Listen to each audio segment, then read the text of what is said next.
দুরূদ শরীফ পাঠ করে প্রথমে বিসমিল্লাহ পড়ে নেয়, আবার অনেকে বিসমিল্লাহ না পড়েই দুরূদ শরীফ পাঠ করা শুরু করে দেয়। কোনটা সঠিক?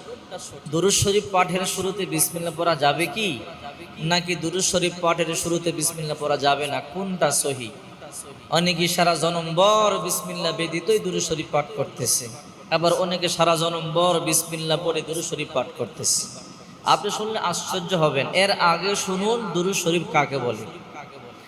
আল্লাহ পাক রব্বুল আলামিন সূরাতুল আহজাব 22 নম্বর পারা 5 নম্বর পৃষ্ঠা 5 নম্বর 4 নম্বর লাইনের 56 নম্বর আয়াত আল্লাহ পাক রব্বুল আলামিন বলেন, ইন্নাল্লাহা ওয়া মালাইকাতাহু ইউসাল্লুনা আলান নবী ইয়া আইয়ুহাল্লাযীনা আমানু সাল্লু আলাইহি ওয়া সাল্লিমু তাসলিমা।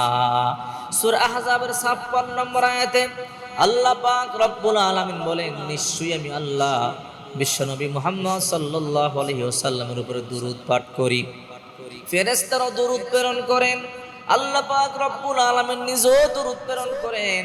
আল্লাহ পাক রব্বুল আলামিন বলেন, হে ঈমানদারেরা, তোমরা আমার নবীর উপরে দুরূদ এবং সালাম প্রেরণ করো।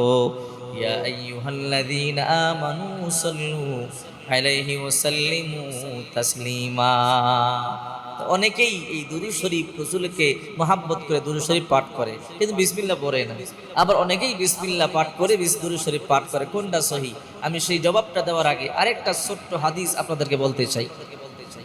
একবার বিশ্বনবী মুহাম্মদ সাল্লাল্লাহু আলাইহি ওয়াসাল্লাম বসে আছেন মন খারাপ অবস্থায়। জিবরাইল এসে বলে, ইয়া রাসূলুল্লাহ, আপনার মনটা খারাপ কেন? আরে জিবরাইল, জাহান্নামের ভয় আমার উম্মতকে নিয়ে বড় আশঙ্কার মধ্যে আছি। ফুলসিরাতের পুল বড় ভয়ঙ্কর, কেমনে আমার উম্মত পার হবে?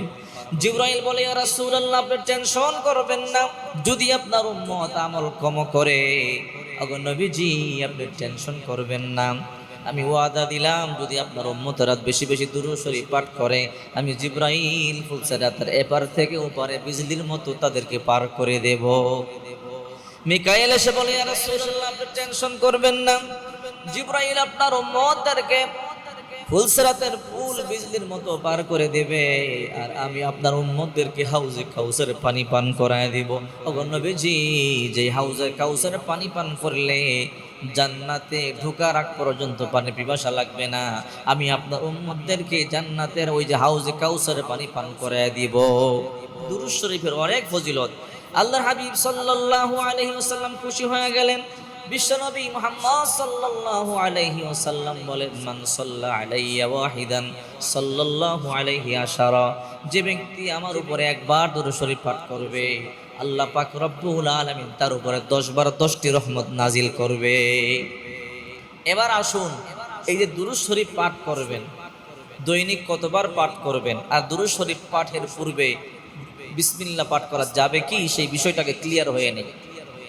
বিশ্বনবী মুহাম্মদুর রাসূলুল্লাহ সাল্লাল্লাহু আলাইহি ওয়াসাল্লাম বলেছেন, তোমরা যখন কোনো কাজ করবে, প্রতিটা ভালো কাজের শুরুতে বিসমিল্লাহ পাঠ করে নেবে। কারণ যদি তোমরা ভালো কাজের শুরুতে বিসমিল্লাহ পড়ে না, তাহলে আল্লাহ তাআলা ওই কাজের মধ্যে বারাকা নাজিল করবে। আর যদি কোনো কাজের মধ্যে তোমরা বিসমিল্লাহ পাঠ না করো, ওই কাজের মধ্যে শয়তান শরীক হয়ে যায়, ওই কাজ অসম্পূর্ণ থেকে যায়। এই জন্য দুরূদ শরীফ একটা ভালো কাজ, দুরূদ শরীফ একটা ভালো আমল। যখন আপনি দুরূদ শরীফ পাঠ করবেন, অবশ্যই দুরূদ শরীফের প্রথমে বিসমিল্লাহ পাঠ করে নেবেন। রাসূল করিম সাল্লাল্লাহু আলাইহি ওয়াসাল্লাম বলেন, আবু হুরায়রা, তুমি যখন কোনো কাজ করবে বিসমিল্লাহ বলবে, যতক্ষণ পর্যন্ত তোমার কাজ সম্পন্ন না হবে ততক্ষণ পর্যন্ত নেকি লিখতেই থাকবে। আবু হুরায়রা, যখন তুমি ওযু করবে বিসমিল্লাহ বলবে, ততক্ষণ পর্যন্ত ওযু শেষ না হবে তোমার নামে সওয়াব লিখতেই থাকবে।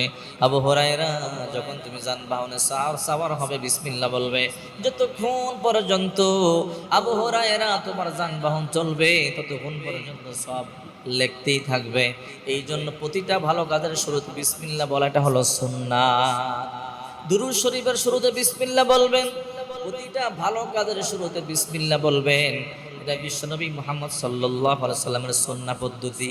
এতদিন যারা বিসমিল্লাহ ছাড়াই দুরূদ শরীফ পাঠ করেছে, তারা আজকে থেকে জেনে নেন যে অবশ্যই দুরূদ শরীফের প্রথমে বিসমিল্লাহ পাঠ করতে হবে। এতদিন যারা বিসমিল্লাহ সহকারে পাঠ করেছেন তারা তো সঠিক আমল করেছেন। আর যারা বিসমিল্লাহ ব্যতীত দুরূদ শরীফ পাঠ করেছেন তারা অবশ্যই সামন দিক থেকে বিসমিল্লাহ সহকারে দুরূদ শরীফ পাঠ করবেন। কারণ বিসমিল্লাহ যদি পাঠ না করেন ওই কাজ অসম্পূর্ণ থেকে যায়, ওই কাজের মধ্যে শয়তান শরীক হয়ে যায়। আল্লাহ পাক রব্বুল আলামিন আমাদের সবাইকে বিসমিল্লাহ সহকারে প্রতিটা ভালো কাজ করবার তৌফিক দান করেন, বিসমিল্লাহ সহকারে দুরূদ শরীফ পাঠ করবার তৌফিক দান করেন।